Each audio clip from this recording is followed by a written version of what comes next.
Como les dije antes de la pausa, ya tratamos, por lo menos, y afortunadamente fue exitoso, una primera salida de chilenos desde Israel, donde está la cosa muy, muy, muy dura. Y ahora vamos a conversar sobre, bueno, qué ha seguido pasando en toda esta situación con Raúl Sor, que vuelve a estar con nosotros hoy día. Raúl, ¿cómo estás? Hola, ¿qué tal? Sí, y espero volver regularmente. Regularmente, sí. Sí, la situación en Israel está muy oscura y claramente el país y la región se están deslizando en lo que ya es una guerra. La definición de guerra es, en general, digamos, es una definición arbitraria, pero cuando ya hay más de 1.000 víctimas y hay cruce de frontera, y en este caso se han cumplido ampliamente ambas condiciones, por lo tanto, podemos hablar a partir de ahora de guerra y estamos viviendo esta guerra y en todas las guerras se dan situaciones infinitamente complejas y una de las grandes complejidades es la cantidad de personas que fueron secuestradas y se han convertido en rehenes en manos de la organización Hamas, que se llevó a muchos de los secuestrados, a muchos de los rehenes, a Gaza, y de situaciones previas ellos han tejido una serie un laberinto de túneles donde en el pasado han tenido prisioneros, y esto por supuesto dificulta la búsqueda a través de drones o de sensores desde el aire, y bueno, también justamente por eso los están poniendo en lugares donde no pueden ser fácilmente detectados, y esto le abre un gran dilema a Israel, es cómo recuperar a estos rehenes, y lo que se está dibujando, y veremos cómo se lleva adelante.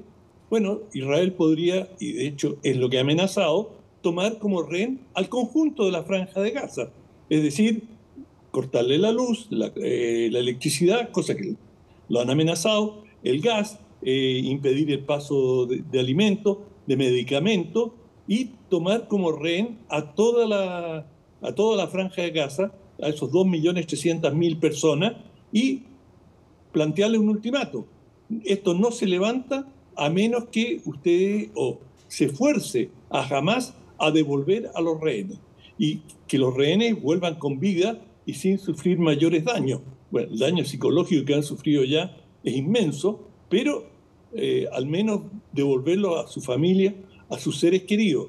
Y eso es una de las situaciones que se comienza a dibujar, Fernando, con las amenazas que ha hecho Israel y con la tenencia de estos rehenes por parte de Hamas, que Hamas, uno puede especular qué es lo que pensaba hacer con estos rehenes, si usarlos como escudos humanos o irlos negociando en ciertas cantidades. Podemos entregar a 10 y a cambio de una cantidad de prisioneros palestinos. Recordamos que el último intercambio de prisioneros se canjeó a un soldado israelí por más de 1.000 palestinos presos, de manera que en el cálculo de Hamas deben haber pensado que esta era una carta de garantía para ellos, que podían evitar o podrían evitar las consecuencias más duras del conflicto. Pero todo esto, como solemos decir en el medio periodístico, es una noticia en desarrollo. No sabemos qué va a plantear Hamas, sí, y cuáles son los planes de Israel. Y en parte la eficacia de las respectivas políticas es mantener al adversario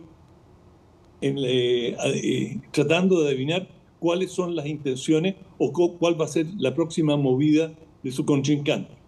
Oye, Raúl, te quiero hacer una pregunta sobre algo que ya lo he visto varias veces y en distintos medios internacionales sobre todo, que tiene que ver con una suerte de analogía entre lo que está pasando aquí y lo que está pasando entre Ucrania y Rusia. Y la analogía dice más o menos lo siguiente. Dicen, oye, a ver, escuchaba a una persona, un extranjero, que decía, a ver, yo no entiendo mucho esto, una persona que era tremendamente pro-palestina, decía, yo no entiendo mucho cómo funciona la mentalidad aquí, porque resulta que a Ucrania, que quiere ser un Estado independiente, quiere poder meterse en la OTAN, está rodeado por fuerzas rusas que la someten a bombardeos por el solo hecho de señalar que quiere ser parte de una organización europea. Bueno, todos están con Ucrania. Y sin embargo acá, cuando los palestinos demuestran que quieren liberarse efectivamente a través de el uso de la violencia, pero el objetivo es liberarse, aparecen muchos que aplauden a Ucrania y sobre los palestinos los castigan. ¿Qué tan real puede ser una asociación de ideas como esa? Totalmente irreal, Fernando, en el sentido de que es una reflexión en abstracto. La situación entre Rusia y Ucrania es una situación que viene desde la Unión Soviética, y el desgaje, el desmoronamiento de lo que fue la Unión Soviética es algo aplaudido por Occidente y estimulado por Occidente a lo largo del tiempo.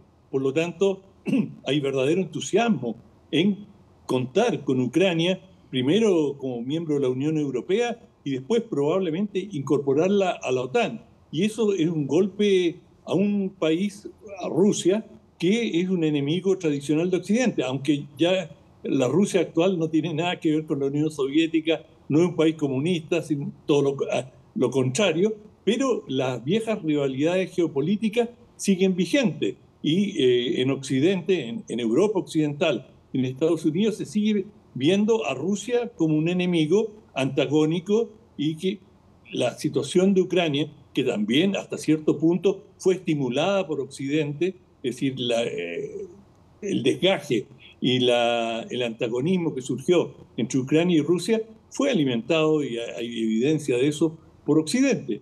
Bueno, la situación en Palestina es completamente distinta. Es decir, la franja de Gaza en particular, pero la situación de Palestina no tiene si tú quieres, un viso o un alcance geoestratégico a favor o en contra de Occidente. Israel es un aliado fundamental de Estados Unidos y de la Unión Europea.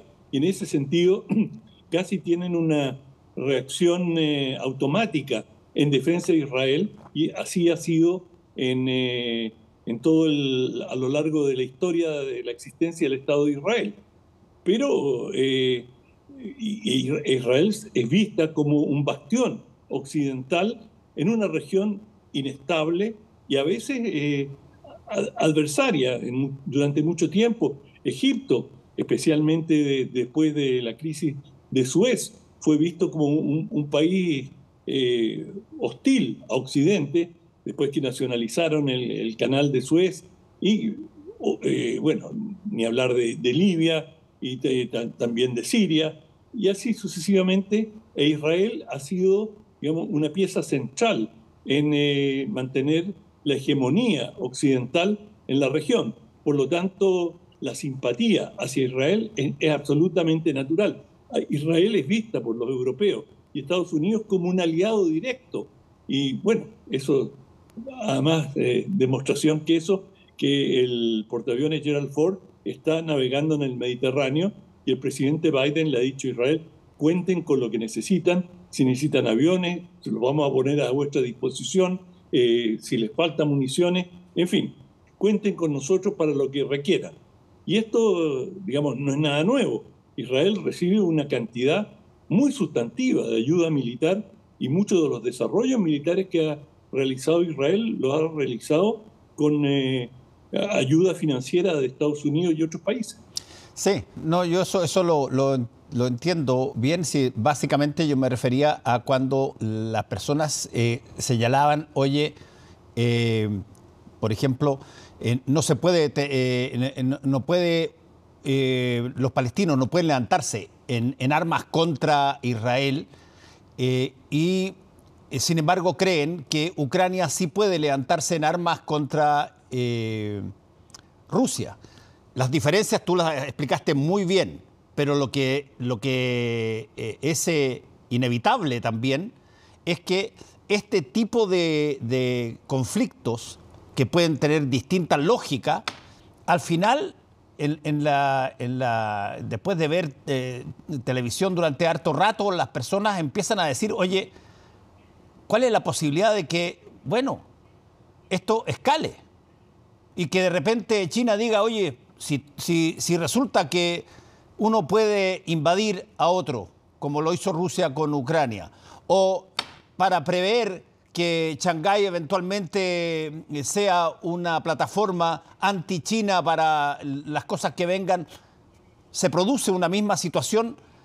No hay una posibilidad de que este asunto deje noticiosamente durante un ratito la situación de Rusia con Ucrania para preocuparse de lo más inmediato, que es lo que está pasando entre Israel y Palestina, pero a la larga hay un montón de casos que eventualmente podrían tratarse por los dirigentes de esos países de la misma manera. Sí, tienes razón. Y claro, cada situación puede sentar un precedente, pero, digamos, y muchas veces se invoca este tipo de criterios. Los británicos, cuando Argentina trató de recuperar las Malvinas, dijeron, mira, si permitimos que esto ocurra, esto va a producir un caos en el mundo. Pero eso no impide que los británicos, cuando han querido recuperar algún territorio, lo han hecho o han querido protegerlo. Es decir, existen principios universales, pero el respeto de ellos es selectivo y todo depende sobre quién están actuando. Es decir, Estados Unidos siempre se proclamó el gran baluarte de la democracia y eso no le impidió intervenir activamente en Chile para propiciar un golpe de Estado, que después justamente ahora se está conmemorando el rol del embajador Harry Barnes en contra de la dictadura, pero en su momento, digamos, también en Estados Unidos hubo diferencias y es un tema todavía de debate en Estados Unidos, es decir, no hay unanimidad. Y esto se aplica en todos los niveles y todos los planos. Es decir, muchas de las cosas dependen de quién las hace y cuándo las hace. Sí, una última cosa cortita, Raúl. ¿Están las situaciones en términos de la situación actual?